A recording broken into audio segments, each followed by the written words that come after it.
안녕하세요. 반갑습니다. 오랜만에 우리 씩씩하고 우렁찬 우리 찬양대 찬송을 듣게 되었습니다. 이 코로나 시대 때문에 우리 2명 아니면 4명밖에 앞에서 찬송을 못 했는데 많은 분들이 찬송해 주시면 막 힘이 납니다. 감사합니다. 같이 기도하시겠습니다. 은혜와 사랑이 풍성하신 우리 아버지 하나님, 허물과 죄로 하나님과 원수가 되었던 저희들을 불러서 구원해 주시고 시마다 때마다 은혜 가운데 보호하시며 인도하신 아버지 하나님의 사랑에 감사를 드립니다. 구소함 받은 주님의 자녀들이 이 땅에서 함께 교제하며 또 함께 마음과 뜻을 모아서 복음을 전하며 하나님의 몸된 교회를 세우는 귀한 역사 우리에게 맡겨주심을 감사드립니다. 정말 주님 오신 날이 가까울수록 이 땅은 어둠의 세력이 짓누르고 참으로 믿는 이들이 마음을 두고 살아가시기 참 어려운 상황들이 우리 앞에 전개되고 있습니다. 우리는 그럴수록 주님께서 다시 오실 날 우리에게 가실 그 영광을 소망 가운데 바라보면서 또 현재 우리의 삶 속에서 맡겨진 사명을 충성되게 또한 잘 감당할 수 있기를 원합니다. 말씀으로 공고하시며 위로해 주시고 어떤 시련과 고난이 있다 할지라도 주님의 선하신 역사를 이룬 데 힘을 다하는 저희들 될 수 있도록 도와주옵소서. 특별히 이 복음을 위하여 여러 가지 어려운 여건에도 불구하고 해서 전도하시는 우리 선교사님들과 가족들, 우리 귀한 형제자매들 주님께 힘을 주시고 능력을 덧입혀 주셔서 그 처한 곳에서 복음을 전하며 하나님의 역사 이루어가는데 힘을 다할 수 있도록 도와주옵소서. 또 이 자리에 함께 모여서 교제하기를 원하지만은 육신의 질고로 말미암아 함께하지 못한 채 됐습니까? 주님 권능의 손길로 어루만져 주시고 하루속에 또 건강을 회복하여서 저희와 함께 복음을 위하여 협력할 수 있도록 도와주옵소서. 교제의 시정을 오직 성령께 의지하며 주 예수님 이름으로 기도드립니다. 아멘. 창세기 35장을 보시겠습니다.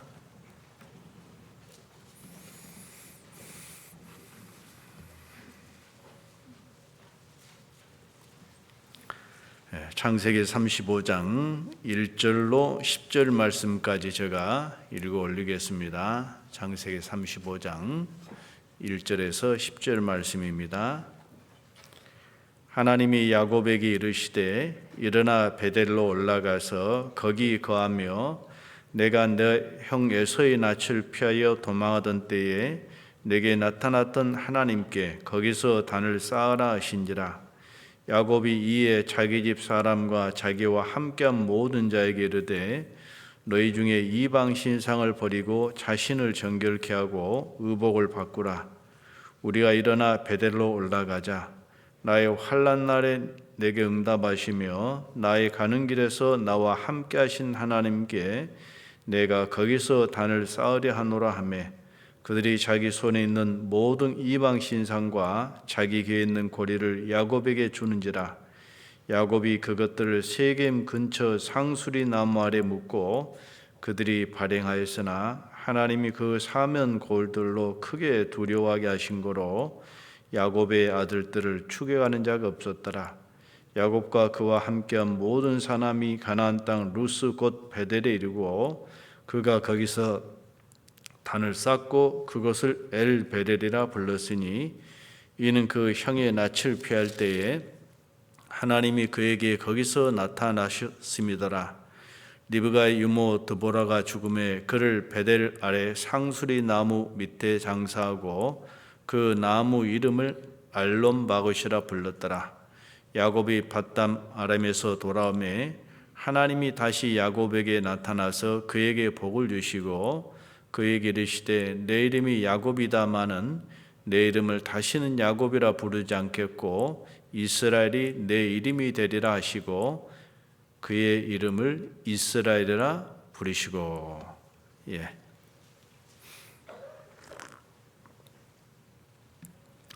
우리가 하나님은 아브라함의 하나님이요 이삭의 하나님이요 야곱의 하나님이라고 일컫습니다. 아브라함은 그 믿음의 조상이시고 어떻게 하나님께서 아브라함의 하나님을 일컬은가를 생각해 보면 하나님께서 역사하시는 방법, 뭘 기뻐하시는지를 우리가 배울 수가 있습니다. 또 이삭의 하나님, 아브라함의 하나님은 없는 것을 있는 것 같이 부르시는 창조주 하나님을 특징적으로 말씀하고 계시고, 이삭의 하나님은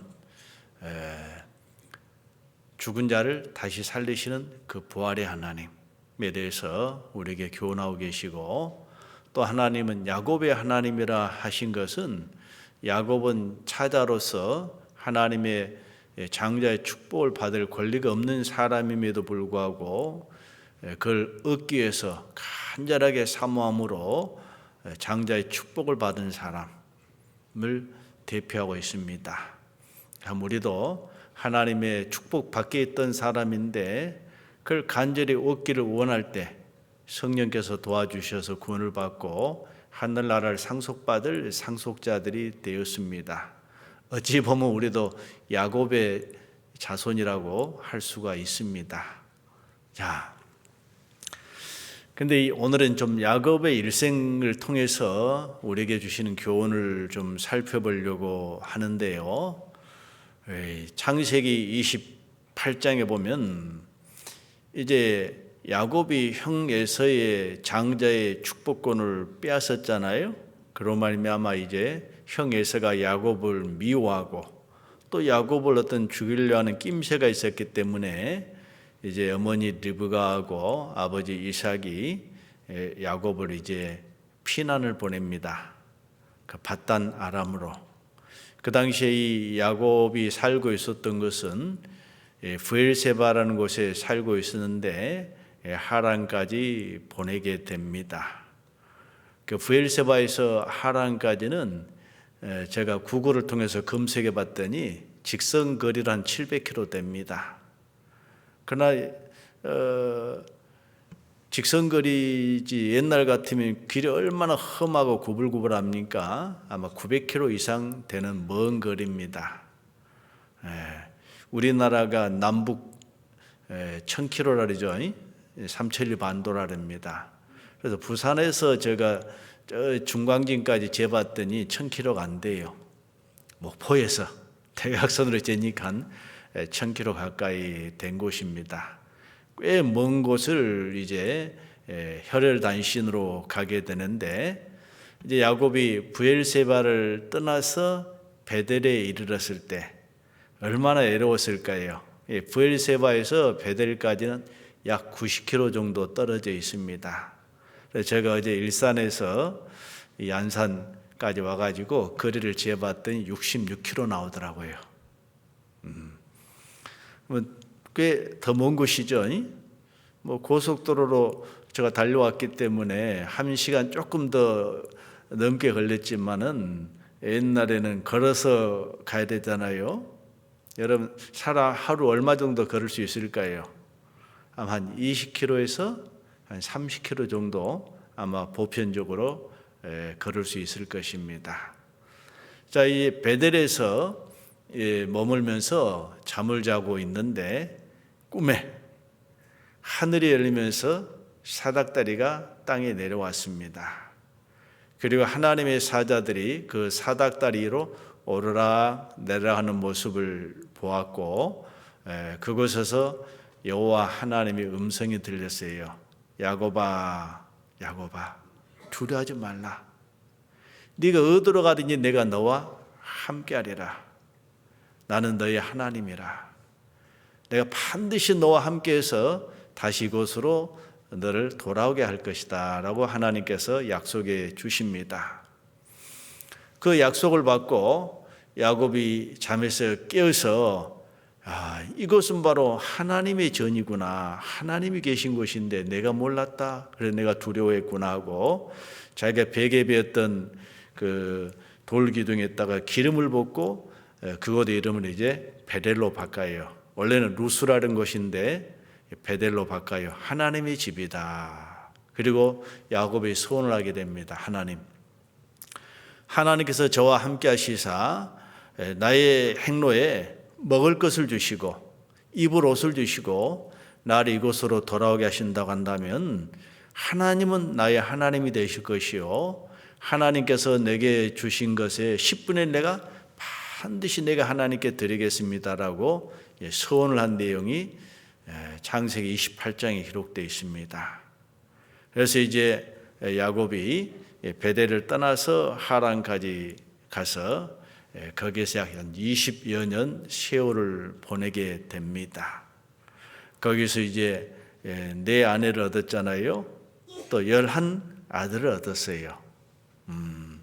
근데 창세기 이제 31장에 하나님께서 나타나셔요. 야곱아, 너는 일어나라.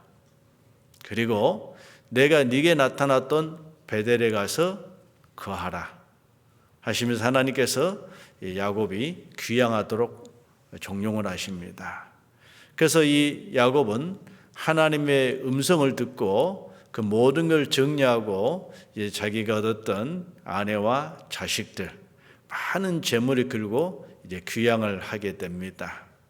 그 귀향을 하는 여정 속에서 어떤 사건이 있었냐면, 이제 창세기 32장에 보면 하나님과 씨름한 내용이 나와 있죠. 이제 야곱이 고향으로 돌아가는데 자기 형 에서가 400명의 군사를 끌고 온다는 소식을 듣고 겁이 덜컥 났죠. 400명의 군사를 거느리고 온다. 아이고야, 형님의 원한이 아직도 안 풀렸구나. 원수를 갚으려고 지금 오시는 내가 어찌할꼬? 두려워 떨고 있을 때 하나님의 사자와 씨름했습니다. 내게 축복을 해 주십시오. 그렇지 않으면 내가 당신을 놓지 않겠나이다. 그래서 여호와의 사자가 이제 돌아갈 시간이 가까운데도 불구하고 야곱이 계속 붙잡고 있으니까 야곱의 환도뼈를 쳐요. 그러니까 야곱의 환도뼈가 유골이 됩니다. 그리고 이제 내 이름을 야곱이라 하지 말고 이스라엘을 하라. 네가 여호와께로와 이겼다라고 하십니다. 그래서 이제 야곱이 그곳의 이름을 브니엘이라, 내가 하나님을 배웠는데 내 생명이 보존되었다라고 합니다. 그리고 이제 그 형 에서를 만났는데 극적으로 화해가 되죠. 왜? 실은 야곱이 하나님 앞에 굴복이 됐기 때문에, 하나님 앞에 그 자신의 어떤 꾀라든지 자신을 의지하는 것들이 완전히 굴복이 되고 하나님과 화목이 이루어졌기 때문에 형 에서와 화목도 이루어진 걸 우리가 알 수가 있습니다. 이시라라는 뜻이 하나님과 겨루어 이겼다라고 이제 우리 성경에는 단순하게 나와 있지만은, 그러나 그 의미는 그 이상의 의미가 있습니다. 그 이스라엘이라는 뜻의 정확한 이 원어적 의미는 하나님과 더불어 힘을 얻어 강하게 된 자다. 자, 하나님과 더불어 힘을 얻어서 강하게 된 자다. 그 속에는 어떤 의미가 있냐면 하나님께서 통치하신다는 의미가 있습니다. 전에는 야곱은 자기의 꾀, 자기의 방법을 통해서 이제 살아왔지만은 환도뼈가 유골됨으로 자기를 의지할 수 없게 되잖아요. 그래서 하나님만 의지하는 사람으로 바꿔주시고, 그런 야곱 속에 하나님께서 투쟁하신다. 하나님이 야곱 속에서 주인으로 일하기 원하시지만 그러지 못할 때도 있죠. 그럼 하나님 다투셔요, 야곱과. 그런 의미가 있어요. 그래서 이 야곱이 하나님과 화목을 이루고 형 에서를 만남으로 에서의 화목도 이루어지게 됩니다. 중요한 교훈들이 있는데 그건 생각해 보기로 하시고, 오늘은 그까지 공부할 시간은 없고. 자, 그리고 이제 형 에서는 자기 살던 세일 땅으로 돌아가고, 야곱은 분이엘에서 이제 어디로 이동하게 되냐면 숫곳이라는 곳으로 이동을 하게 됩니다. 이 숫곳이라는 것은 오두막이라는 뜻이 있어요. 또 이제 양을 치고 짐승을 치기에는 좀 괜찮은 곳입니다. 이 숫곳에서 야곱이 무엇을 하냐면 자기를 위하여 집을 짓고 짐승을 위하여 우리간을 지었다라고 성경은 말씀하고 계시는데, 창세기 33장을 보시겠습니다. 창세기 33장. 지금 35장에 책갈피 넣어두셔요. 제가 지금 전체적인 흐름만 지금 말씀드린 겁니다. 창세기 33장 16절부터 제가 읽겠습니다.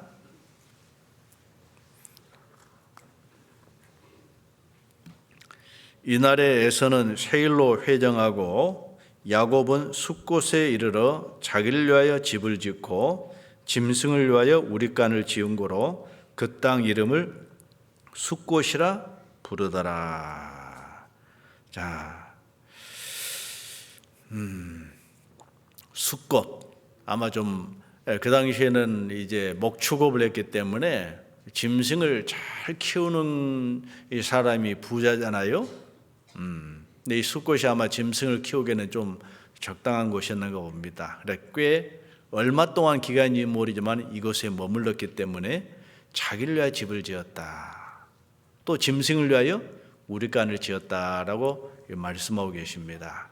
그리고 이제 야곱은 또 이동하게 돼요. 어디로 이동하게 되냐면 세겜이라는 곳으로 이동을 하게 됩니다.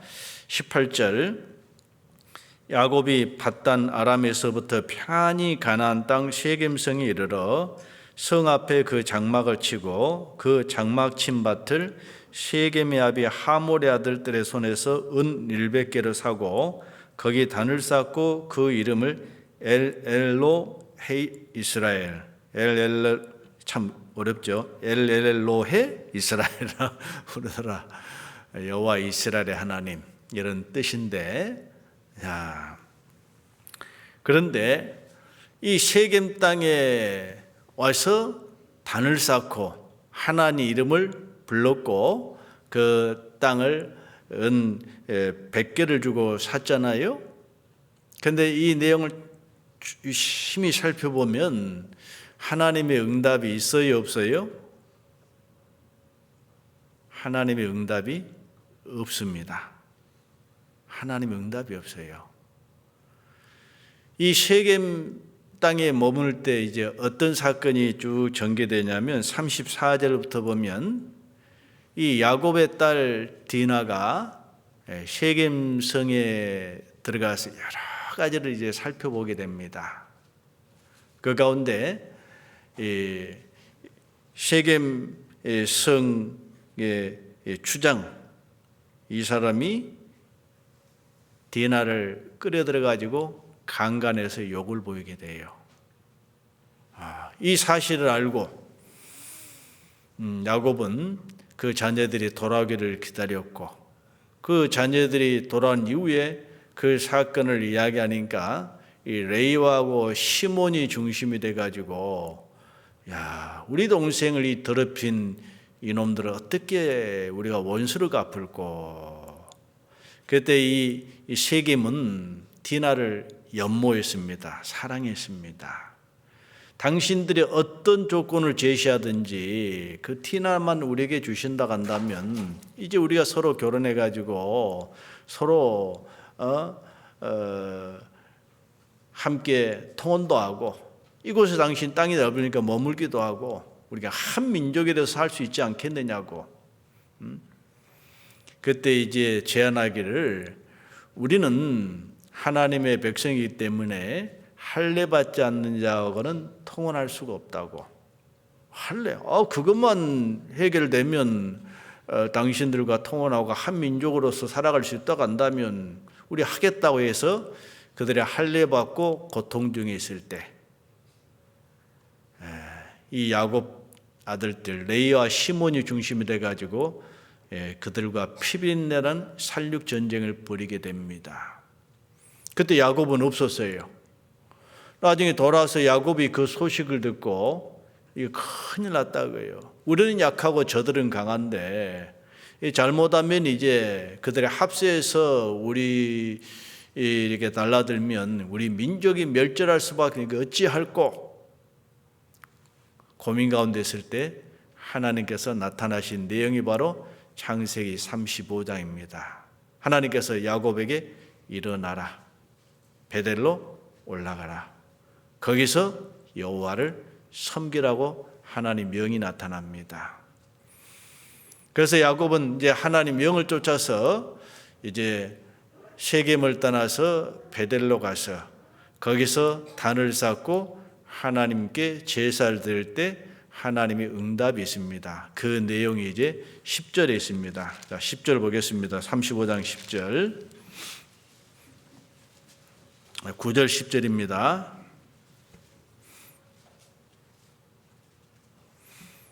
야곱이 밧단 아람에서 돌아오매 하나님이 다시 야곱에게 나타나사 그에게 복을 주시고 그에게 이르시되 내 이름이 야곱이다마는 내 이름을 다시는 야곱이라 부르지 않겠고 이스라엘이 내 이름이 되리라 하시고 그가 그의 이름을 이스라엘이라 부르시고. 자, 세겜에서 단을 쌓고 하나님을 섬길 때는 하나님 응답이 없었어요. 하나님 침묵하셨어요. 베델에 와서 단을 쌓고 하나님께 제사 드릴 때는 하나님께서 나타나셨습니다. 그리고 야곱에게 복을 주셨어요. 이제 내 이름이 야곱이 아니라 이스라엘이라. 이미 창세기 32장에 야곱 이름을 이스라엘로 바꿔주셨는데 하나님께서 창세기 35장에 와서야 때 그것을 공식적으로 인정하신 거예요. 왜? 베델에 돌아왔을 때 하나님은 야곱의 믿음을 공식적으로 인을 쳐주신 겁니다. 왜 그랬을까? 우리 한번 생각해 봅시다. 이 야곱이 숫곳에 머물고 베델에 숫곳과 세겜에 머무는 것은 하나님 뜻에 합당해요? 합당치 못해요? 합당치 못한 것입니다. 그것은 머물 것이 아니고 지나가야 될 곳에 불과했는데 야곱은 그곳에 머물기를 원했어요. 하나님 응답이 없으신 거예요. 비로소 베델에 가서 제단을 쌓을 때 하나님이 기뻐하시고 야곱을 받아주신 것입니다. 왜 그러셨을까? 거기서 하나님이 축복을 내리셨습니다. 그래서 우리가 뭘 알아야 되냐면 지나칠 곳과 머물 곳이 무엇인지 알아야 됩니다. 지나칠 곳에 머물면 안 되고 머물 곳을 지나가면 안 됩니다. 이 신앙이 성공하느냐 실패하느냐는요, 그걸 잘 분별해야 돼요. 오피족하고 좌피족하라 했잖아요. 누울 자리 보고 발을 뻗어야지 아무데나 누우면 큰일 나는 거예요. 우리 신앙의 불을 어디다 내릴 것이냐, 이건 정말 주님 앞에 갔을 때 낱낱이 계산이 됩니다. 우리가 구원받기 전에는 어떻게 살았다 할지라도 하나님께서 묻지 않으시지만은 구원받은 이후에 우리 모든 삶에 대해서는 하나님이 보시고 계시고 계산하셔요. 고린도후서 5장 10절에 우리가 반드시 다 선악간의 그리스도 심판대 앞에 서리라 하셨습니다. 결산하게 돼 있어요. 우리가 12월 달이 되면 뭔가 한 해를 돌아보는 시간을 갖게 되죠. 우리 인생을 결산하게 돼요. 그리고 이제 다가오는 새해 어떻게 살 것인가? 우리 새로운 계획을 세우는 기회가 12월입니다. 자, 이 12월 달에 해년마다 반복된 것도 축복이에요. 왜? 자신을 돌아봄으로 잘못된 것을 회개하고 또 바른 삶을 살아갈 수 있도록 우리 마음을 다시 한번 정리할 수 있는 기회를 하나님이 주시기 때문입니다. 자, 자기를 위하여 집을 짓고 짐승을 위하여 우르간을 지은다. 자, 우리가 한번 생각해 보면 이것은 하나님 앞에 합당한 걸까요? 문제가 있을까요? 우리는 항상 이겁니다. 먹든지 마시든지 무엇을 하든지 다 하나님의 영광을 위하여 하라. 내가 사는 것이 주님께 영광이 되면 살아야 되고 죽는 것이 하나님께 영광이 된다고 한다면 언제든지 죽을 각오가 되어 있는 사람이 그리스도는 아닙니까? 살든지 죽든지 내 몸에서 그리스도가 존귀케 되기를 원한다고 했지 않습니까? 너희는 먼저 그 나라와 그를 구하라. 그러면 모든 걸 그에 더하신다 하셨는데 과연 나는 그런 삶을 살아왔는가도 생각해 보셔야 돼요. 요즘은 사람보다 짐승이 호강하는 시대더라고요. 제가 그런 간증을 들었어요. 어떤 형제님께서 어느 가정을, 우리 자매님 가정을 가셨다는데 개들이 여러 마리 있어서 아이고 개도 많이 키우시네 했더니 왜 개라고 하냐고 뭐 호통치더래. 아니 개를 개라 그러지 뭐라 그래요? 개님이라 그래야 돼요? 아니면 반려자라 해야 돼요? 요즘 뭐 반려견이란 말을 쓰는데 이건 어느 쪽으로 안 맞아요. 이 반려자라는 것은 평생 동고동락하면서 생사고를 같이 할 이 아내가 반려자잖아요. 근데 자기 마누라든지 자기 남편은 관심도 없어. 그냥 돈 벌어는 기계에 불과해. 이 짐승한테 매가지고 쩔쩔 매는 인생들 얼마나 많이 벌 수 있잖아요. 저도 산에 가보면 야, 개 한 마리도 아니더라고. 막 두 마리씩 막 끌고 안고 와. 막 뽀뽀하면서. 그 개를 또 유촌도 보내대. 개 끌고 가는 카트리지 앞에다가 TV도 틀어놔.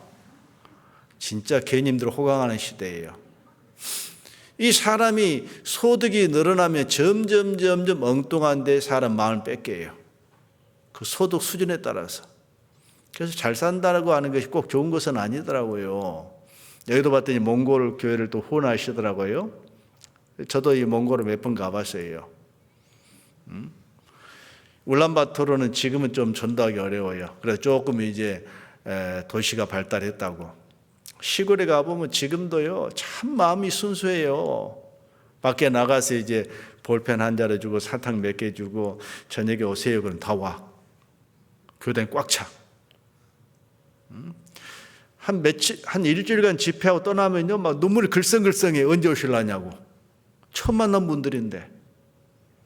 근데 그곳에 이제 어떤 경제적으로 조금 윤택해지고 이 세상 문화가 들어가면요, 그때부터는 하나님을 등져요. 그 영혼에 대해서 관심이 없어져요. 우리도 마찬가지입니다. 정말 우리의 몸과 마음을 무엇을 위해서 우리가 살아야 될 것인가를 깊이 생각해야 돼요. 그 숲꽃보다 더 나은 곳이 세겜성입니다. 성이라는 건 도시입니다. 어떤 짐승으로부터, 세상의 어떤 유업으로부터 보호받을 수 있는 것이 도시입니다. 뿐만 아니고 많은 육신적인 향락과 쾌락을 얻을 수 있는 것이 바로 이 성입니다. 이 디나가요, 그 세겜성을 보러 갔다 아니요, 단순히 보는 걸 말하는 게 아닙니다. 주목하고 관심을 가지고 거기에 끌려가는 마음을 성경은 말씀하고 계십니다. 여러분, 우리는 세상에 살지만은 세상에서 구별된 사람이라는 걸 우리는 아셔야 됩니다.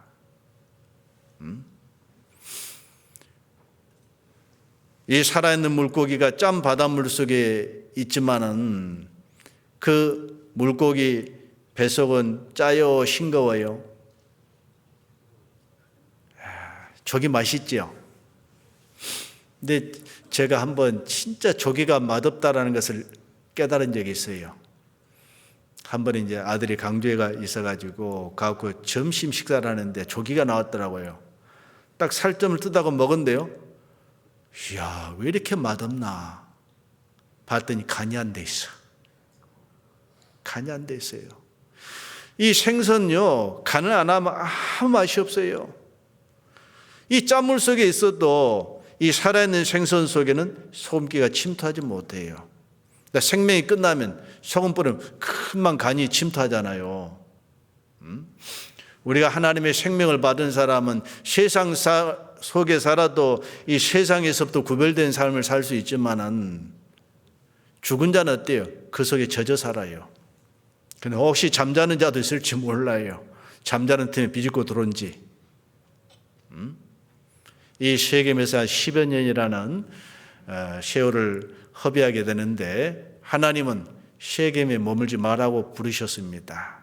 그래서 제가 지도 하나 보여드리겠습니다. 이 베엘사바하고 이 하단이 얼마나 멀리 떨어져 있는지, 또 베델이 과연 어디에 위치하고 있는지 좀 많은 게 성경을 이해하는 데 좀 도움이 될까 봐서. 자,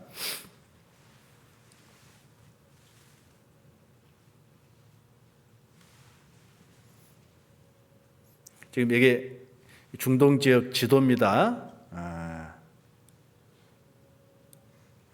이것이 바로 브엘세바, 이스라엘 남단 이 사막 네게브 사막 가까운 지역에 있어요.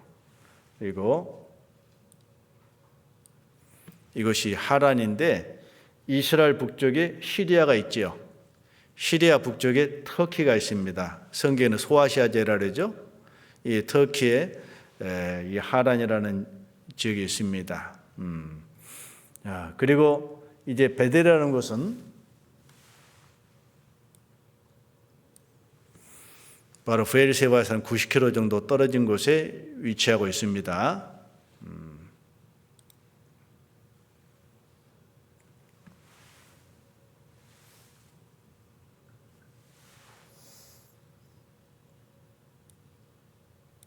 이 브니엘이라는 곳에서 야곱이 하나님을 만나고 이름을 이스라엘로 바꿨고, 그다음에 숫곳에서 자길레아 집을 짓고 짐승의 우리간을 지었고, 이 세겜에서 이제 디나가 강간을 당하고 이스라엘이 유업에 처하게 됩니다. 그때 하나님께서 나타나셨죠. 어디로 가라고요?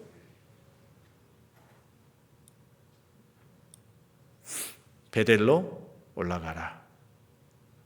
여러분, 서울 가실 때 내려가요, 올라가요? 일산에서도 서울 가면 내려간다 할까요, 올라간다 할까요? 지리적으로 보면 내려가는 곳이에요. 서울보다 위쪽이 일산이에요. 근데 왜 올라가라 할까요? 그 중요도입니다. 중요도. 이 세겜에 머무는 하나님 원치 않으셔요.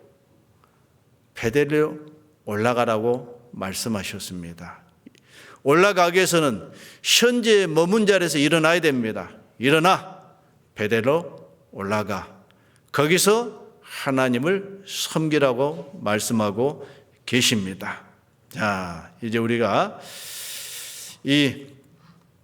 왜 하나님께서 이 베델의 하나님이라고 자신을 소개하고 계실까?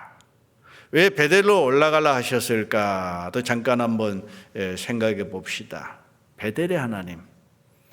그 베델에서 야곱이 뭘 봤습니까? 하늘 사닥다를 봤죠. 그래서 저도 이 컴퓨터에 딱 켜면요, 하늘 사닥다리가 나와요. 네. 하늘과 땅을 연결시키는 사닥다리.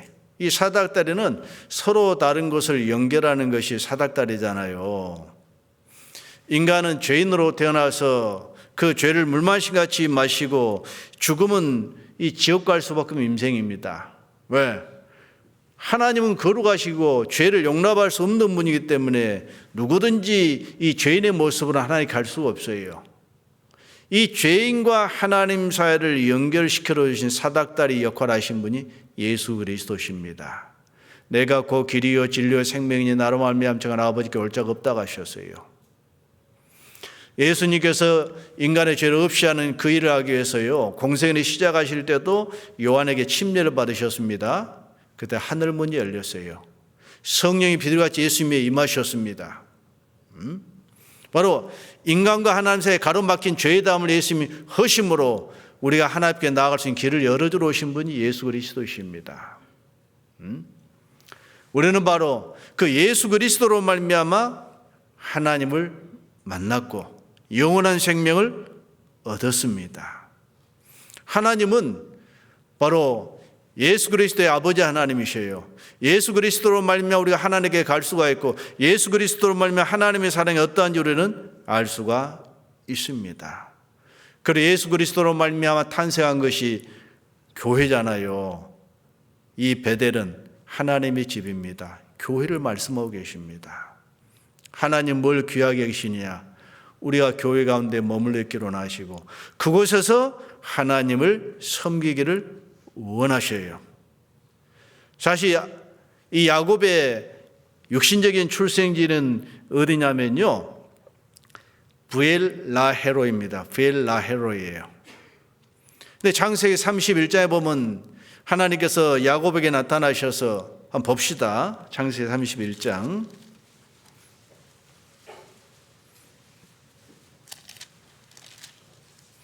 창세기 31장 13절.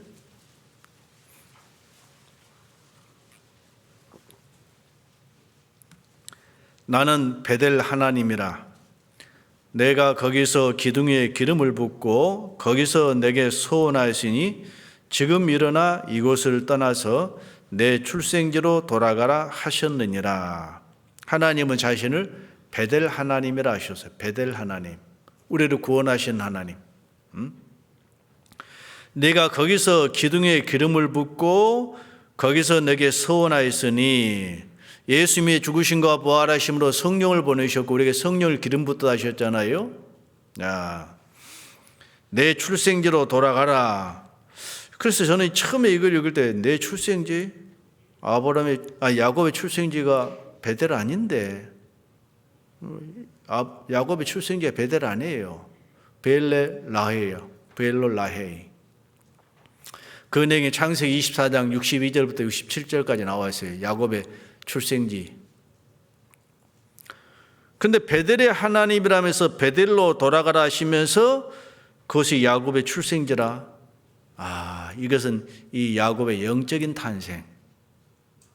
바로 베델에서 비로소 아브라함의 하나님, 이삭의 하나님을 만났고 하나님이 야곱과 함께 하시겠다는 언약을 받았잖아요. 바로 하나님을 만난 그곳, 언약을 받은 그곳, 이것이 바로 야곱의 진정한 출생지구나.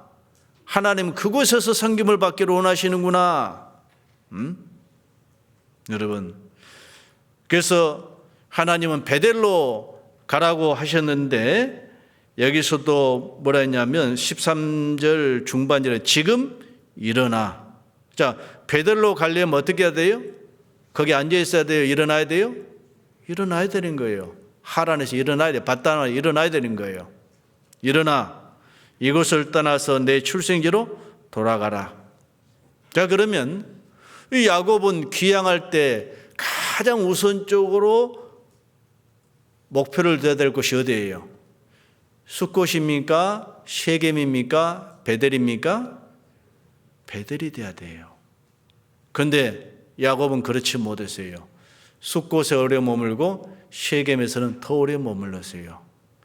지나쳐야 될 곳에 머물고 머물러야 될 것을 아직 발걸음을 향하지 못하는 상태가 야곱의 상태였습니다.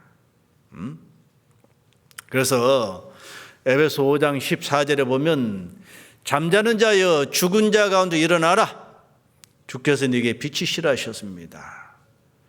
생명은 있지만은 움직이지 못하고 잠자는 사람들이 있을 수 있기 때문에 그 잠자는 자들 주님을 깨우고 계셔요. 일어나라고. 일어나야지 그 주님의 빛이 비치고 주님의 그 광명의 빛이 어둠 가운데 반사돼서 어둠에 있는 영혼들을 주님 앞에 인도할 수 있기 때문에 일어나라고 하시는 겁니다. 우리는 참으로 주님이 원한 뜻이 무엇인지를 알아야 됩니다. 로마서 12장 1절 2절 말씀에도 말씀하시기를 그러므로 하나님의 모든 자비하심은 너희를 구원하노니 너희 몸을 하나님이 기뻐하시는 거룩한 산 제사로 드리라. 이는 너희들의 영적 예배니라. 자, 그러므로라는 것은 앞에 있는 말씀을 받는 거잖아요. 순접 접속사라래요. 앞에 어떤 말씀이 있습니까? 누가 먼저 주께 드려 갚으심을 받겠느냐? 이는 만물이 주로 말미암고 주에게로 돌아갑니다. 이건 누가 먼저 자신을 하나님께 드려서 하나님께로부터 돌려받을 사람이 있느냐? 그런 사람 아무도 없다 그거예요. 왜? 만물을 창조하신 분이 하나님이시고 그 사람에게 주신 분이 하나님이셔요. 죄인을 불쌍히 구원하신 분도 하나님이셔요. 그 사랑을 받은 사람이에요. 우리가 먼저 하나님께 뭘 드릴 수 있습니까? 아무것도 없어요. 하나님이 싫어하시는 죄 가운데 머물러 왔지 않습니까? 우리가 하나님이 창조주시고 우리를 구원하신 그 놀라우신 이 은혜의 하나님이 분명하다고 한다면 우리는 우리 몸을 하나님이 기뻐하시는 거룩한 산 제사로 드려야 돼요. 이게 영적 예배라 했습니다. 그래서 우리가 레위기서에 보면 5가지 제사가 나와 있는데 맨 먼저 언급된 제사가 번제입니다. 이 번제는 그 제물에 부정한 것을 제하고 나머지 정결한 건 다 불살라서 하나님께 드린 거예요. 이 하나님의 사랑을 깨달은 사람은 이제 자신의 삶을 하나님 기뻐하신 뜻을 위해서 드리는 삶을 살아갈 때 하나님이 기뻐하셔요. 이게 산제사고 영적 예배입니다. 근데 그래야 될 이 야곱이 어때요? 자기를 위해 집을 짓는 데 바쁘고 짐승을 위해 우룩간을 짓는 데 바쁘고 하나님 앞에 가기를 더디했다 그 말입니다. 하나님이 위한 일에.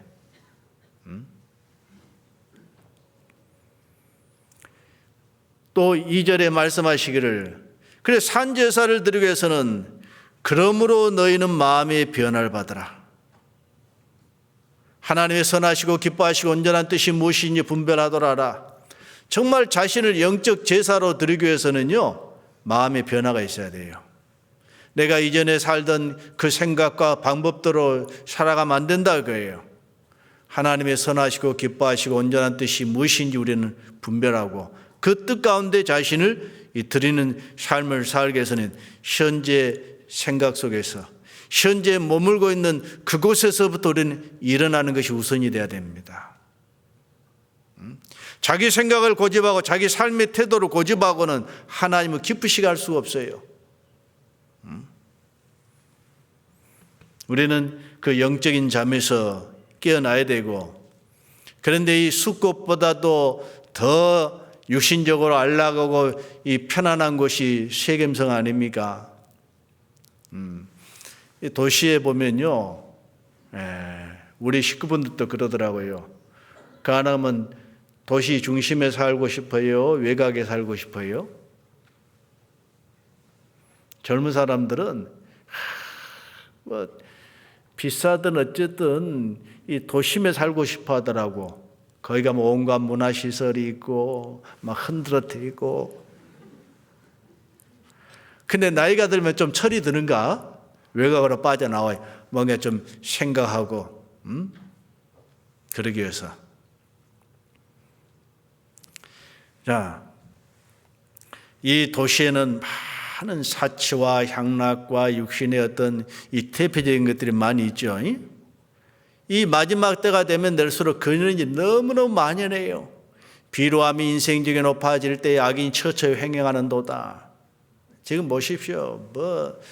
이 동성애를 권장하고 우리나라 서울에서 6월마다 광장에서 퀴어 축제니 뭐니 하면서 막 그런 일들 하잖아요. 그런데 그것까지 또 그것만 머문 게 아니고 그걸 잘못됐다고 비난하면 처벌할 수 있는 차별금지법이니 평등법이니 지금 만들려고 지금 계속 하고 있다가 지금 선거 때문에 잠깐 멈췄죠. 정신 차려야 돼요. 어떤 사람들이 이렇게 이 도덕적으로 타락을 우리는 몰아가고 있는지 우리는 정신 차려 살펴봐야 돼요. 예. 이 세상은 점점 악해지고 점점 어둠의 세계로 들어가고 있습니다. 한편은 탄식이 나오지만 한편은 기뻐요. 왜? 새벽에 동이 트기 전에 가장 어둡고 가장 추워요. 이건 이제 아침이 가깝다는 징조거든요. 그런 걸 보면 야, 주님 오실 날 가깝구나. 정신 차려야 되겠구나. 세상 사람은 육신의 쾌락으로 세상으로 발을 향하고 있지만은 우리는 여호와 이름은 견고한 망대라. 의인은 그로 달려가 안전함을 얻는다 했습니다. 우리는 그럴수록 하나님을 가까이 해야 됩니다. 세상을 사랑하지 말고 이 디나가 세상을 사랑함으로 세겜성에 혼자 갔는데, 아니 여자가 낯선 곳 혼자 다니면 돼요 안 돼요? 지금도 위험하잖아요. 하물며 그 당시에는 얼마나 위험할까요? 홀로 있으면 그런 문제가 생겨요. 자, 창세기 35장 34장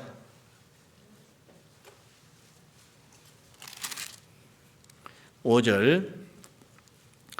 야곱이 그 딸 디나를 그가 더럽혔다함을 들었으나, 자, 야곱이 그 딸 디나를 그가 더럽혔다. 세겜이 더럽혔다. 이 더럽혔다는 의미가 단순히 어떤 육체적인 더러움만 말하는 게 아니에요. 종교적인 더러움, 도덕적인 더러움. 이게 포가라는 이 단어입니다. 이 못 오가는 거예요. 완전히 야곱의 가족을.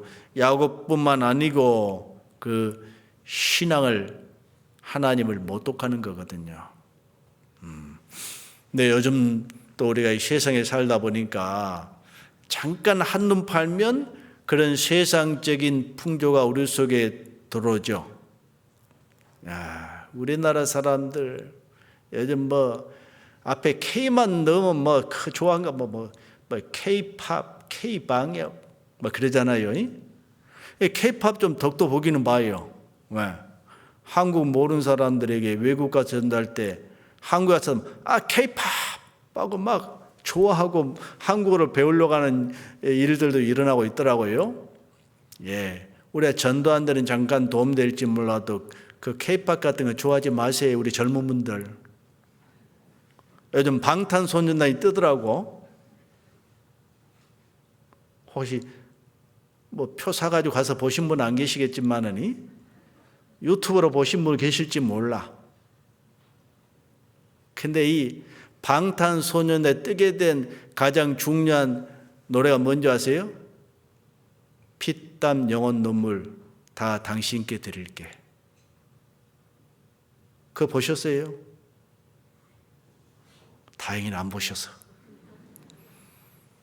거기 보면요, 그 앨범에 보면 이 방탄소년단이 검은 천사 앞에서 입을 맞춥니다. 내 피땀 눈물 당신한테 다 드릴 테니까 세상 것 내게 다오. 자기 영혼을 팔로 얻는 것이 바로 그겁니다. 그 빌보드 차트를 누가 장악하고 있어요? 사실 저는 싸이부터 좀 이상했죠. 싸이 하면 뭐가 생각나요? 강남스타일. 거기 보면 내용도 보면 반성경적, 반기독교적이에요. 거기에 사용되는 모든 그 상징물들이 바로 이 프리메이슨, 일루미나티 상징물들이에요. 이 K-팝도 마찬가지예요. 지금 사람들을 정신적으로 도덕적으로 혼미하게 끌어가고 있는 거예요. 정신 못 차리면 그리스도인들도 그런데 미혹돼 가지고요, 뭐가 진리인지 뭐가 거짓인지 분간 못할 수 있어요. 어떤 분들은 자녀들을 뭐 가수를 시키겠대, 탤런트를 시키겠대. 잘 생각해 보셔야 해요. 그게 과연 신앙에 도움이 되는지도. 요즘 또 뭐 오징어 게임이라는 것이 뭐 공전 히트를 쳤다면서요. 넷플릭스 해가지고. 도대체 뭔 내용인지 내가 알아야지 좀 이야기를 할 것 같아. 저도 한번 돈 주고 보기는 아깝고 어떻게 좀 봤어요. 거기 보면요, 이 돈 때문에 돼요. 서로 사람이 게임을 하잖아요. 456명이 1인당 1억씩. 자기 돈은 없어요. 최종 승자가 이 서바이벌 게임인데 그 456억을 가져가는 거예요. 그걸 즐기는 사람들이 있어요. 다 그 VIP들이 있지요. 그런 내용을 보면요, 앞으로 적그리스도가 지배할 세상을 묘사하고 있어요. 게임이 6가지죠. 맨 먼저 나온 것이 뭐예요? 무궁화 꽃이 피었습니다. 조금만 움직이면 감시자가 보고 총 하나 죽여버려요. 그걸 보고 즐기는 사람들이 있어요. 사람의 생명을 경시합니다. 오로지 어떤 자기들의 육신적인 만족을 취하는 도구로서 완전히 공산주의 사회, 감시 사회, 통제 사회. 사실은 그들이 이루는 세상을 보여주고 있는 게 기생충도 마찬가지요. 지금 그 다음에 지옥에 나오고 있죠. 현재 우리가 살고 있는 세상이 지옥이에요. 여러분, 지옥에다 소망을 두실랍니까? 어디에 소망을 두고 살아가셔야 되겠어요? 그런데 시간 뺏기지 말고 돈 뺏기지 마세요.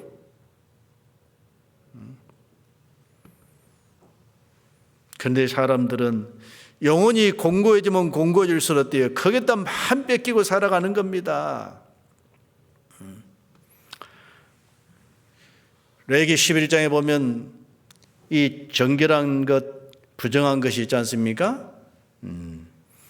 그 중에 물고기 중에 비늘이 있는 것은 정하지만은 비늘이 없는 것은 부정하다 했습니다. 지느러미가 있는 것은 정하지만은 지느러미가 없는 것은 부정하다 했습니다. 이 지느러미가 없는, 비늘이 없는 물고기의 특징이 뭐죠? 미꾸라지라든지 짱어 다 흙 속에 있어요. 그래서 이게 잡아서 보면 흙 냄새가 나죠? 땅 속에 파고들어야 좋아하는 거예요. 비늘이나 지느러미 있는 것은요, 물을 거슬러서 올라가요. 이스라엘은 저 상부에 갈릴리 호수가 있고 하부에 사이바다가 있습니다. 그 사이를 관통하는 강이 요단강입니다. 이 요단강에 있는 물고기가 이제 물결을 따라 내려가면 어디까지 가요? 사이로 내려가면 죽어요. 그 물결을 거슬러서 위로 올라가면 갈릴리 호수로 가서 안전을 누릴 수 있는 것입니다. 우리 그리스도는 세상 시류에 따라 살아갈 사람들이 아닙니다. 우리는 세상을 거슬러서 살아갈 사람들입니다. 그래서 너희 세상이나 세상의 걸 사랑치 말라. 이 세상에 있는 모든 것이 육신의 정욕과 암흑의 정욕과 이생의 자랑이라 했습니다. 이 모든 것은 세상으로 쫓아온 것이었습니다. 아버지께 쫓아온 것이 아닙니다. 이 세상도 정욕도 다 지나가되 하나님의 뜻을 행한 자는 영원히 그하라 하셨습니다. 우리는 눈에 보이는 육신적인 것, 여기에 있던 마음 뺏기지 말고 우리는 하나님의 뜻을 알고 그 뜻 가운데 우리가 순종하고 그 하나님의 뜻을 이룬 데 살아가게 되면 영원한 영광이 우리 앞에 약속이 되어 있습니다. 우리는 그것을 바라보면서 살아가야 됩니다. 그러기 위해서는 어때요? 현재 내 삶의 자리에서 일어나야 됩니다. 일어나서 베델로 올라가야 됩니다. 베델로 올라가야 돼요. 야곱이 세겜에서 제단을 쌓고 하나님을 섬기는 일이 있었지만은 그건 타협된 신앙입니다. 그래 하나님이 응답 안 하신 거예요. 주일날은 교회에 나와서 찬송도 부르고 말씀도 배우고 교제도 하는데 나머지 세상 사람은 똑같이 살아가. 이 썬데이 크리스찬이죠. 이 타협된 신앙이에요. 하나님이 그 사람이 응답하실 수 있습니까? 형제 자매를 대하는 신앙하고 집에서 가족을 대하는 신앙이 다르다. 이게 외식적인 신앙이에요. 우리는 가정에서도 그리스도인답게, 교회에서도 그리스도인답게, 직장에서도 그리스도인답게 그래서 향기가 나타나는 삶을 살아가야 돼요. 그곳에 하나님이 함께 하십니다. 이 세상과 타협된 신앙을 살아가는 사람들 대표를 뽑으라면 롯을 뽑을 수가 있죠. 창세기 13장에 이 아브라함과 롯이 애굽에서 나와서 그 다음에 아브라함을 떠나서 롯은 소돔 고모라로 내려갔습니다. 자기 눈에 보이기 좋은 대로. 그 후에 아브라함은 하나님이 인도하신 바다 가나안 땅으로 들어갔습니다. 대만은 한때는 바울과 함께 복음을 위하여 귀하게 살았지만은 데살로니가후서 4장 10절에 보면 그 전에 이제 어떤 내용이 나오냐면 사도 바울께서 실은 로마 옥중에서 마지막 참수형을 앞두고 쓰신 편지가 디모데 전후서입니다. 내가 간자같이 벌써 부음이 되었고 나의 떠날 계약이 가까웠도다.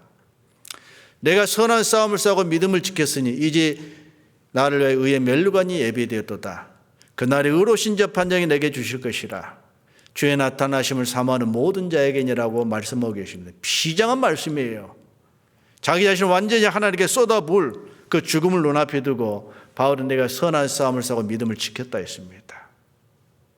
그런데 그 다음에 이어서 나온 말이 바로 10절이죠. 대만은 세상을 사랑하여 나를 버리고 데살로니가로 갔다. 한때는 복음을 위해서 수고했던 이 대마지만은 잠깐 고난이 오니까 어때요? 데살로니가는 도시입니다. 그 고난을 피해서 어때요? 육신적인 안락함을 쫓아서 떠나갔다 그거예요. 여러분 왜 그 말씀을 기록해 두셨을까요? 혹시 대마와 같은 사람이 있을까 봐서, 없기를 바라기 때문에. 여러분 앞으로 점점 그리스도인들이 그 믿음을 지켜 신앙생활하기 좋은 세상이 올 것 같아요? 힘든 세상이 올 것 같아요? 점점 힘들어질 겁니다. 보십시오. 지금 그 세상에 오고 있어요. 그럴 때 우리는 정신 차려야 돼요. 어디로 갈 것인가? 어디에 머물 것인가?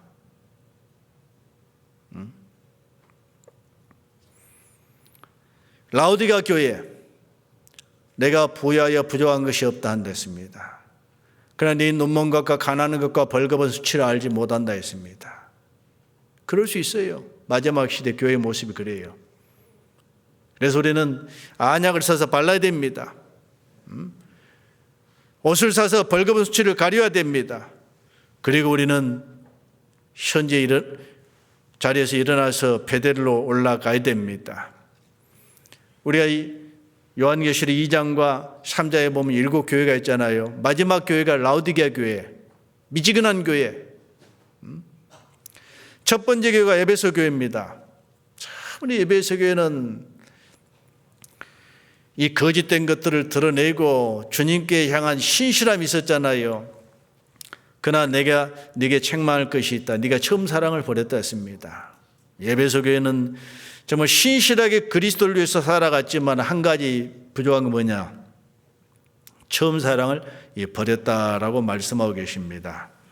우리는 그 하나님을 처음 만난 그곳, 하나님의 사랑을 깨달은 그 당시에 우리의 마음을 잊지 말고, 또 하나님께 우리가 어떤 약속한 소원이 있다고 한다면 그 소원을 갚는 데 더디하지 않는 생활을 우리는 살아가야 될 것입니다. 하나님은 그걸 원하셔요. 그래서 야곱에게 어때요? 일어나라라고 말씀하신 것입니다. 자, 우리는 이제 올라가는 신앙생활을 살아가야 되는데, 잠언 15장 24절에 보면 지혜로운 자는 위로 향한 생명길로 말미암아 아래는 음부를 떠나게 된다 했습니다. 그 아래에 있는 음부를 떠나는 방법은요, 위로 향한 생명길로 나아갈 때 아래는 음부를 떠나는 거예요. 생명길은 위에서 주어지는 겁니다. 그리스도인은 위의 것을 찾아야 됩니다. 골로새 3장에 보면 너희가 그리스도와 함께 살리심 받았으면 위의 것을 찾으라. 거기는 그렇게 하나님 보좌 우편에 앉아 계시느니라. 위의 것을 생각하고 땅의 것을 생각하지 말라 하셨습니다. 근데 이 마귀는 자꾸 세상으로 끌어가요. 아래로. 우리는 우리의 눈동자를, 우리의 마음을 위로 향해야 됩니다. 하나님을 향해야 되고, 영적인 것, 신령한 것, 거기에 우리는 관심을 갖고 하나님께서 우리에게 베푸신 은혜가 무엇인지 생각해 보고 그 은혜를 보답하는 이 삶을 우리가 살아가도록 우리가 해야 될 겁니다. 자, 야곱은 셰겜에 머물면 안 되고 베델로 올라가야 되잖아요. 베델로 올라가야 돼요.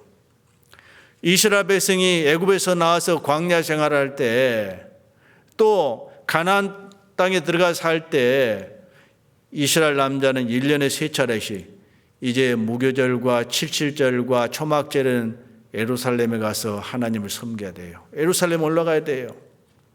그게 바로 그들의 삶이 그 신앙생활이었습니다.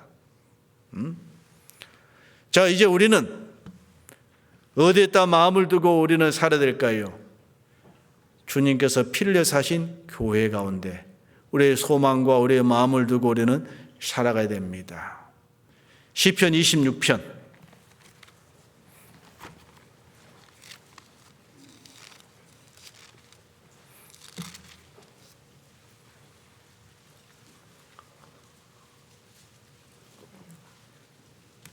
시편 26편 8절 같이 읽겠습니다. 여호와여, 내가 주의 계신 집과 주의 영광이 거하는 곳을 사랑하오니. 진짜요. 여호와여, 여호와여, 내가 주의 계신 집, 주님이 자기의 이름을 두신 곳이 어디예요? 성막이고 성전이고, 예수님 당시는 예수님 안에 하나님이 계셨고, 예수님이 부활 승천하신 후에 어때요? 성령이 교회 가운데 역사하시잖아요. 주의 계신 집과 주의 영광이 거하는 것을 사랑합니다. 이거 다윗의 고백만 돼야 될까요? 우리의 고백이 돼야 될까요? 바로 내 자신의 고백이 돼야 됩니다. 시편 84편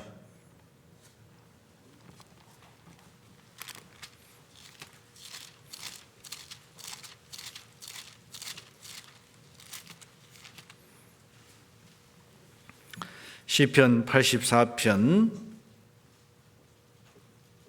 4절 5절을 제가 읽겠습니다. 주의 집에 거하는 자가 복이 있나이다. 저희가 항상 주를 찬송하리이다. 주께 힘을 얻고 그 마음에 시온의 대로가 있는 자는 복이 있나이다. 예, 주의 집에 거하는 자가 복 있는 사람입니다. 주의 집에 거하는 사람. 주께 힘을 얻고 그 마음에 시온의 대로가 있는 자는 복이 있노이다. 예, 시온의 대로, 예, 길이요 진리요 생명 되신 예수 그리스도로 말미암아 구원을 받고 하나님과 끊임없는 이 교제가 되는 사람, 이 사람이 복 있는 사람이에요. 이 코로나 시대가 되다 보니까 꼭 우리가 모여서 말씀 배워야 되나 집에 있어서도 이 스마트폰만 딱 틀어도 다 설교 나오는데 이 설교 저 설교 다 할 수 있는데 여러분 그것은요 코로나 시대 어쩔 수 없는 상황에서 그렇게 한 것이 그것이 정도는 아니에요. 근데 오늘 또 나올 수 있는데도 불구하고 안 나오신 분들 그래도 집에서 또 말씀이라 들으시면 다행인데 코로나 핑계 대고 어때요? 말씀 배워달 시간에 세상 엉뚱한 데 가 있으신 분도 계실 수 있어요. 아무도 안 보는데 누가 알아? 그게 비정상이에요. 우리는 모이기를 피하는 어떤 사람들의 습관과 같이 하지 말고 그날에 가까울 더욱 그리해야 되는 말씀대로 여러분 각자가 개인적으로 집에서 듣는 거하고 함께 모여서 듣는 거하고 어느 게 더 힘이 있어요? 함께 모이는 게 훨씬 힘이 있는 거예요. 세상으로 자기 지킬 수 있는 능력이 나타나는 것이 바로 이 교회입니다. 가능한 대로 우리는 하여튼 모이기를 힘쓰셔야 됩니다. 핑계대지 말고. 전도집회 할 때도 마찬가지고 모일 수 있는 대로 하여튼 우리 일산 교회는요 다행히 교육원을 지어놔가지고 특별한 경우 아니면 하여튼 계속 교회에서 모일 수가 있었어요. 그것도 감사하더라고요. 주일날도 지금 거의 우리 청년 이상 성인들은 다 나와 교회에서 말씀을 듣고 또 학생들도 교회 와서 같이 또 교제하고 이것은 먼저 구원받은 이 형제 자매님들의 희생과 관심의 덕이죠. 또 주님의 은혜도 있고요. 자, 우리는 올라가는 신앙생활을 해야 되는데 문제는 반대로 신앙이 점점 내려가는 사람들, 퇴보하는 사람들이 있다 간다면 그건 문제입니다. 이 아브라함이 가나안 땅에 머물러야 되는데 가나안 땅이 그근이 들므로 애굽으로 내려갔죠. 잘한 거요? 문제가 있었어요? 마누라 뺏길 뻔했잖아요. 다시 가나안을 돌아오면서 혹을 하나 달고 나왔어. 하갈. 거기도 혹을 하나 더 달았죠. 이스마엘. 지금 이 이스마엘 자손과 이삭의 자손과 3,000년 동안 전쟁이 계속되고 있어요. 그 잠깐 애굽에 내려간 것이 원인이 됐던 겁니다. 롯이 아브람을 떠나서 소돔 고모라 성에 내려감으로 하나님의 축복에서 끝났어요. 그리고 거기서 암몬과 모압 자손이 이스라엘과 원수가 되어 있어요. 지금도. 룻기에 보면 이 엘리멜렉이 가나안의 흉년이 될 때 모압으로 내려갔죠. 그래서 엘리멜렉도 죽고 두 아들도 죽고 이제 나오미가 이제 룻하고 겨우 목숨을 건져서 다시 가나안 땅에 돌아온 사건이 기록되어 있죠.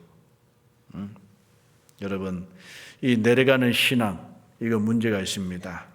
우리는 그 내려가는 신앙에서 다시 힘을 얻고 올라가는 이 신앙을 살아야 됩니다. 그러기 위해서 이 야곱에게 하나님께서 나타나서 일어나라, 베델로 올라가라 하니까 야곱이 즉각적으로 반응을 보였죠. 다시 이제 창세기 35장을 보겠습니다.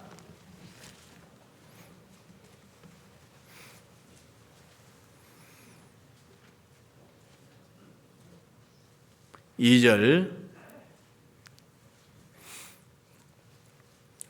야곱이 이에 자기 집 사람과 자기와 함께한 모든 자에게 이르되 너희 중에 이방 신상을 버리고 자신을 정결케 하고 의복을 바꾸라.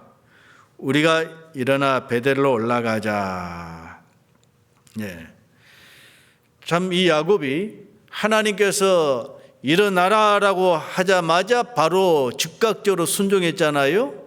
그런데 이 베델로 올라가서 거기서 하나님을 경배하기 위해서 먼저 선행돼야 될 일들이 몇 가지가 있지요. 이방 신상을 버리고 자신을 정결케 하고 의복을 바꾸라 했습니다. 이방 신상을 버려야 됩니다. 왜? 그 야곱의 가족이 하란에서 나올 때 이방 신상들을 가지고 왔어요. 그로 말미암아 하나님을 온전히 경배해요, 못해요? 못해요. 라헬이 자기 아버지의 드라빔까지 훔쳐가지고 큰일 날 뻔한 사건 아시죠? 그 가족들 속에도요, 하나님을 섬겨야 될 가족들 속에도 아직 우상이 있었다 그거예요. 우상이. 그래서 하나님은 우상을 지하라 하십니다. 우상을 지하라. 야, 우리의 삶 속에 하나님의 대용품들이 있어요. 하나님의 대용품들. 하나님께로 향한 마음을 하나님께 향하지 못하도록 하는 것들이 무엇인가라면 생각 한번 해보세요. 자, 이 세상에나 세상인들 사랑치 말라 했잖아요. 우상도 한번 생각하면 정말 많아요. 요즘 현대인의 우상, 아니 인간 역사 속에 사람 마음을 가장 많이 사로잡은 게 있다면 뭘까요? 돈이잖아요. 돈신, 만몬신. 예. 지금 이 세계 경제를 쥐었다 폈다는 것이 뉴욕 월가죠. 월가 앞에 뭐가 있어요? 황소. 우리나라도 있어요. 여러분이 황소. 이스라엘이 출애굽해 가지고 이제 모세가 하나님 뵙기 위해서 시내산에 올라가서 더디 내려오니까 뭐 있습니까? 야, 우리를 인도하는 모세 어디 가느냐? 누가 우리를 인도할꼬? 우리를 인도할 신을 만들라 해서 황금 송아지를 만들었죠. 이게 바로 애굽 사람들이 섬겼던 신이고 그 신이 그들을 다시 애굽으로 인도할 것이라 믿었어요. 그 송아지를 숭배하는 사상이 북이스라엘에도 만연했죠. 이 솔로몬이 범죄함으로 말미암아 하나님이 북이스라엘 열 지파를 여로보암에게 줬어요. 여로보암이 베델과 다녔다가 금송아지를 만들고 이것이 너희를 인도할 신이라고 섬기게 했습니다. 하나님께서 말씀하시죠. 예수님이 너희가 하나님과 재물을 겸하여 섬길 수 없다 했습니다. 그때 바리새인들은 돈을 좋아하는 사람 비웃었어요. 그들은 하나님을 섬긴다고 하면서 하나님 옆에 뭘 뒀어요? 돈을 같이 둔 거예요. 아니 어찌 보면 하나님보다 돈이 그 위에 있어요. 지금도 그럴 수 있어요. 이 잘못하다 보면 우리가요, 이 돈 때문에 이 하나님을 떠나는 일들이 있을 수 있어요. 그래서 이 그리스도인들이 돈을 잘 다스려야 되는데 돈을 사랑치 말고 있는 바를 족한 줄로 알라 하셨잖아요. 돈은 사랑할 대상이 아니에요. 그러나 뭐 돈 벌지 말라 말 안 해요. 돈을 벌 때 거기다 어떤 목적을 두지 말고 성실하고 근면하게 하나님 주신 것을 먼저 만족하고 감사하면 되는 거예요. 너무 가난하면 내가 궁핍해서 도둑질해서 하나님께 욕을 돌릴 수 있고, 너무 부하면 내가 교만해져서 하나님이 누구냐고 하나님 떠날 수 있잖아요. 그래 부하게도 마시고 가난하게도 마옵시고, 우리는 첫째는 있는 것에 만족해야 되는데, 제가 이 필리핀에 가서 전도할 때 봤더니요, 야, 그분들 한 달 일해가지고 이제 부자는 진짜 부자들이 있어요. 대부분 이 서민들의 생활은요, 한 달 일하면 한 15만 원 받아요. 그걸 가지고 5식구가 먹고 살더라고. 그 정도면 잘 사는 거예요. 제가 한 번은 필리핀 남부지방에 가가지고 전도를 하는데, 어떤 자매님 가정이요, 이 폭풍우가 불어가지고 집이 떠내려가 버렸대요. 형제 자매들이 부랴부랴 이제 집을 지었도 제가 한번 가봤거든요. 근데 집이 어떤 집이냐? 이런 나뭇가지를 설켜가지고 어때요? 집 하나 만들어놨어요. 침대란 것도 어때요? 나무 그냥 잘라가지고. 살림해봐야 솥단지하고 숟가락 밥그릇밖에 없어. 여러분 그렇게 살아라면 살아요? 오랜 내팽개치 도망갈까요? 근데 그 자매 얼굴에 막 만면에 웃음이 가득해 있어. 제가 깜짝 놀랐어. 왜? 그렇게 살면서도 그 마음에 그 구원의 즐거움이 있기 때문에 기뻐하는 거예요. 제가 인도 전도 다닐 때요, 그래서 이제 거기 집회하는데, 거기는 저녁에는 집회를 못 해요. 왜? 불이 언제 꺼질지 몰라. 전기가 한 번 나가면 언제 들어올지 몰라. 이게 낮에만 집회해요. 근데 낮에 몇 시간 하느냐? 2시간씩 3번 해요. 중간에 쉬는 시간 30분. 바닥에 의자 없어요. 그냥 진흙밭 맨땅에. 그래도 이제 포장지는 어디서 구해가지고 바닥에다 포장지 깔고, 그리고 저 뒤에는 이제 플라스틱 의자를 좀 몇 개 구해다가 앉아서 말씀 듣기 때문에요. 근데 이상해. 시간이 갈수록 사람 더 많이 와. 여러분 2시간 동안 바닥에 앉아서 말씀 들으면 듣겠어요? 못 듣겠어요? 우리야 못 듣죠. 근데 그분들 하루에 식사를 2끼 하시더라고요. 2끼만 먹고도 어떻게 견디냐 했더니 3끼 먹을 거 없어요. 그랬더니 아프리카는 또 1끼밖에 안 먹은대. 여러분요, 우리는 너무 많이 잡수셔서 살 빼려고 또 돈 주고 다이어트 하죠. 여러분요, 우리가 얼마나 잘 사는 나라인 줄 아세요? 세계 우리나라가 경제 11위인데 지금은 또 9위까지 올라갔더라고. 근데 우리끼리 살다 보니까 몰라 얼마나 잘 사는지. 근데 한국 사람은요, 잘 먹고 잘 살면서 그걸 모르는 게 기적이라더라고.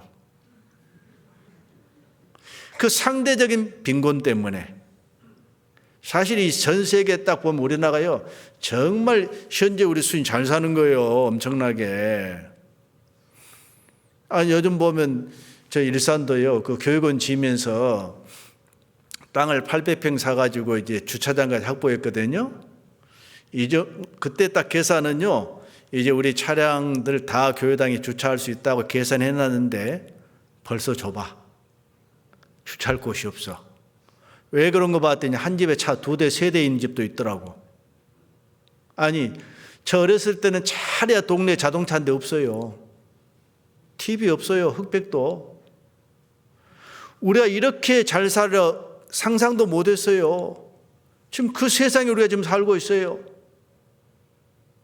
근데 만족할 줄 몰라. 만족할 줄 몰라. 그래서 먼저는 지족하는 마음이 있으면 경건이 큰 이익이 된다 했습니다.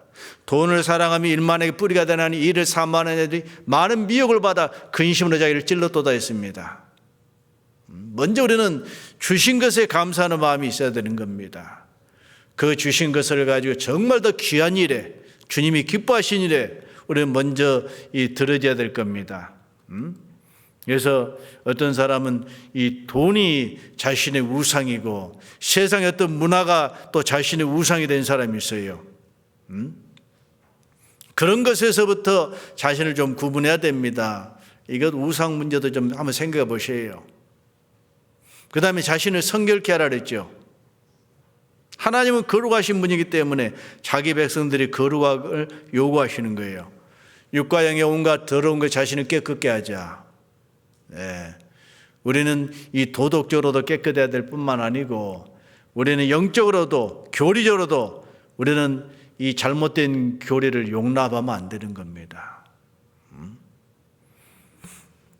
그래서 우리는 더러운 것이 묻으면요 바로 이 누룩 같은 것을 제거하고 깨끗게 우리가 해야 됩니다. 그것도 한번 좀 생각해 보세요. 그래서 또 이 더러운 것이 묻으면 서로가 서로를 씻어주는 일이 필요해요. 자기 얼굴은 자기가 봐요, 못 봐요? 잘 못 봐. 그 형제 자매들이 저를 가만히 쳐다보고 있으면 제가 생각해 봐. 혹시 내 얼굴에 뭐 묻었나 하고 돌아서 거울도 보거든요, 저도. 그래서 반면 교사라는 것이 있죠. 형제 자매에게 어떤 좀 잘못된 것이 있으면 자기를 또 돌아봐야 돼. 내게는 그런 것이 없나. 그걸 고치면 돼요. 타산지석이라고. 그래서 요한복음 13장에도 보면요. 예수님께서 이 세상을 떠나 아버지께 돌아갈 때 가까이 이른 줄 아시고 이 세상에는 자기 사람을 사랑해 끝까지 사랑하셨다 하셨습니다. 그리고 12 제자의 발을 씻겨주셨어요. 베드로가 주님이 어떻게 내 발을 씻겨주십니까? 내가 네 발을 씻기지 않으면 너는 나와 상관이 없다 씻겨주셨어요. 내가 주와 선생이 되어 너희를 씻겼으니 너희도 서로 씻기라 하셨어요. 네.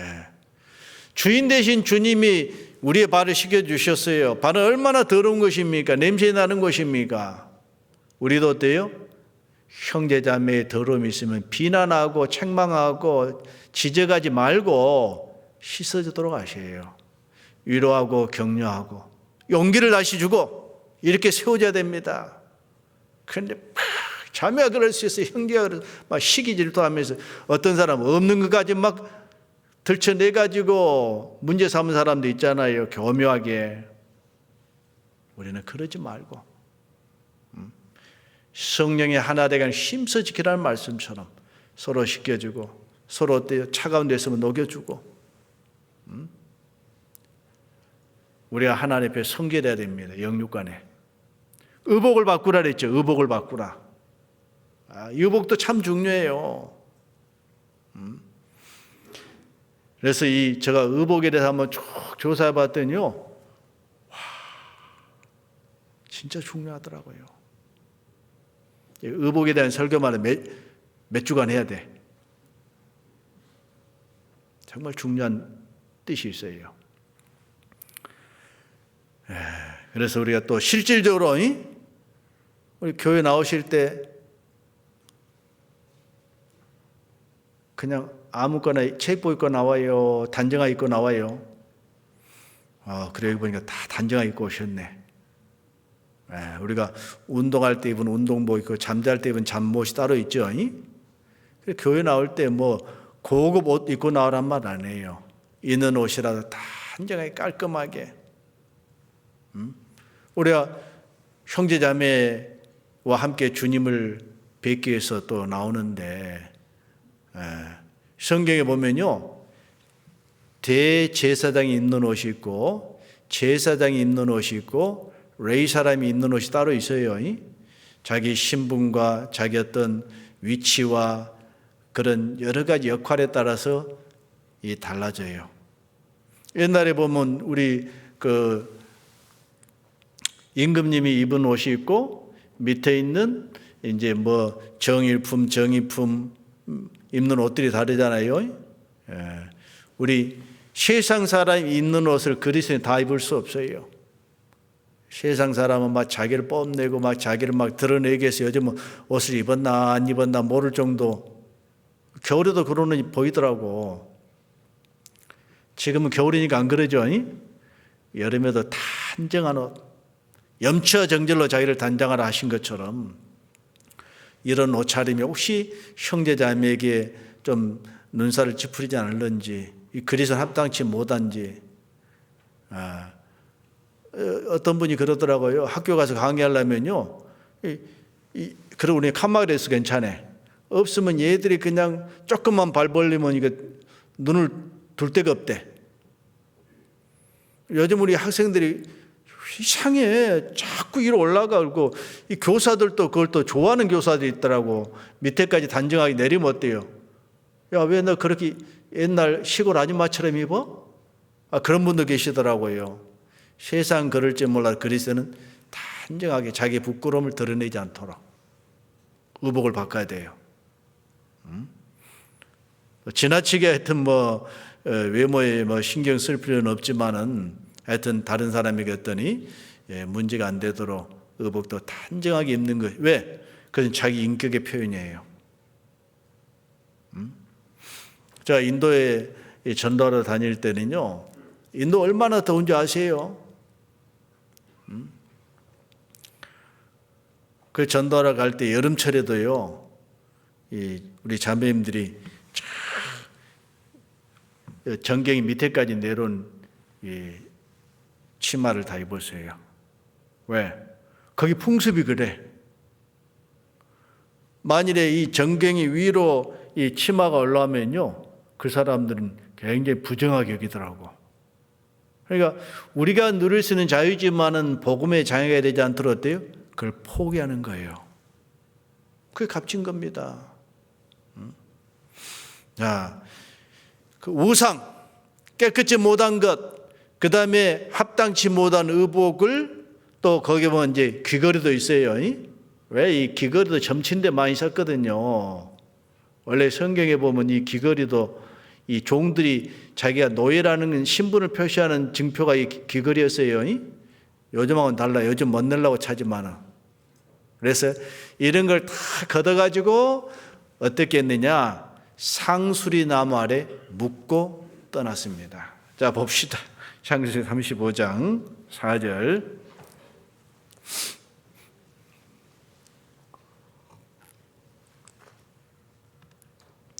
그들이 자기 손에 있는 모든 이방 신상과 자기 귀에 있는 고리를 야곱에게 주는지라. 야곱이 그것들을 세겜 근처 상수리 나무 아래 묻고 그들이 발행하였으나 하나님이 그 사명골들로 크게 두려워하게 하신 거로 야곱의 아들들을 추격하는 자가 없었더라. 네, 얼마나 아까워요. 요거 이쁘기도 하고 돈도 비싼데, 그런데 그것보다 더 중요한 것은 하나님을 경외를 훨씬 중요하기 때문에 어때요? 그런 것들을 다 상수리 나무 아래 묶고 떠나가세요. 이 상수리 나무, 사실 그리스도의 십자가를 지금 예표하고 있죠. 자, 예수님이 십자가에 죽으실 때 그리스도인도 죽었어요? 나는 살아 있어야 돼요? 갈라디아서 2장 20절에 보면 내가 그리스도와 함께 죽었다 했습니다. 그런즉 내가 산 것이 아니라 내 안에 그리스도께서 사신 것이라. 내가 육체 가운데 사는 것은 나를 사랑하사 나를 위하여 자기 몸을 버리신 하나님 아들을 믿는 믿음 안에서 사는 것이라. 우리는 구원을 받을 때 뭘 아느냐? 예수님이 나의 죄를 담당하시고 내가 죽을 것에 대신 죽으셨다. 하나님이 나를 그리스도와 함께 죽게 하셨다는 걸 우리는 압니다. 내가 그리스도와 함께 십자가에 죽었다. 그런지 이제는 내가 산 것이 아니요 내 안에 그리스도께서 사신 것이라. 예수님의 십자가의 사건을 믿는다 그 말이 어때요? 나라는 것은 십자가 이미 처리되고 그리스도께서 내 안에 들어와 사신 것을 인정하는 거다 그거예요. 자, 근데 나라는 것이 없어졌어요? 아직도 살아있어요? 내가 육체 가운데 지금 살아있어요. 근데 내가 있고 예수님이 계셔요. 그런데 문제는 주인자를 누구에게 내주었느냐가 중요한 거예요. 내가 죽었다 그 말은 구원받기 전에는 내 인생의 주도권을 내가 쥐고 살아왔어요. 민혜경이 부른 것처럼 내 인생은 나의 것. 근데 구원받은 그 순간부터 내 인생은 나의 것이에요. 예수님이 나의 주님이 되셨어요? 예수님이 주인 되셨다 그 말입니다. 이게 달라요. 내가 없어진 것이 아니라 내가 있긴 있는데 예수님을 주인으로 모셨다. 그래서 나사렛 예수를 죽은 자 가운데 살려내사 주와 그리스도가 되게 하셨습니까? 그리스도와 주가 되게 하셨습니까? 이게 천국 문답지에 나옵니다. 잘 봐보세요. 사도행전 2장에. 하나님이 나사렛 예수를 죽은 자 가운데 다시 살리셔서 주와 그리스도가 되게 하신 거예요. 주님이 먼저예요. 그리스도가 먼저 아니에요. 예수님은 나의 주님이 되신 거예요. 그를 인정하는 삶을 우리가 살아가야 되는 거예요. 주와 그리스도가 되셨다. 주님 하잖아요. 주님. 그리스도 예수의 사람은 그 전과의 시험을 십자가에 못 박았나니 그러니 이제 내가 산 것이 아니라 내 안에 그리스도께서 사신 것이라. 그리스도가 나의 삶을 이끌어 가시도록 주인자를 우리는 내드려야 됩니다. 그 상소하려 묻는 거예요. 묻고 떠나야 되는 거예요. 그리고 베델에 갔을 때 하나님이 그 제사를 받아주신 겁니다. 하나님께서 복을 내리셨어요. 네 이름이 야곱이다마는 다시는 야곱이라 하지 않고 이스라엘이라 하리라. 정말 우리는 하나님 우리가 다투신다는 것을 잊지 마시고 내가 있어야 될 것 항상 머물면서 나의 삶의 주도권을 그리스도께 드리는 삶을 살아갈 수 있기를 바랍니다. 같이 기도하시겠습니다. 주님 감사합니다. 소망 없던 저희들을 구원해 주시고 다시 오실 날 우리에게 영원한 영광을 또한 약속해 주셨습니다. 그 약속을 받은 우리지만은 눈에 보이는 것 현실적인 문제 때문에 우리가 주님을 의지하지 못하고 주님을 바라보지 못하고 우리가 주저앉아 있을 때가 많습니다. 일어나라 베델로 올라가라 하시는 그 주님의 말씀 우리가 항상 생각하면서 그 주저앉은 위치에서 일어나서 주님께 향하며 그 처음 사랑 우리의 마음을 고백했던 그 자리에 항상 머물면서 주님을 영원하건 일에 더 힘쓰는 저희들 될 수 있도록 도와주옵소서. 이제 한 해를 보내는 이 마지막 시간들을 그동안에 우리가 계획했던 것 못 이룬 것을 이룰 뿐만 아니고 하나님 허락하신 새로운 시간이 있다고 한다면 그 은혜에 보답하고 주님 영광에 서기에 부끄럽지 않은 모습들로 자신을 잘 가다듬을 수 있도록 도와주옵소서. 이제 나머지 우리의 모든 삶을 주님께 의지하오며 주 예수님 이름으로 기도드립니다. 아멘.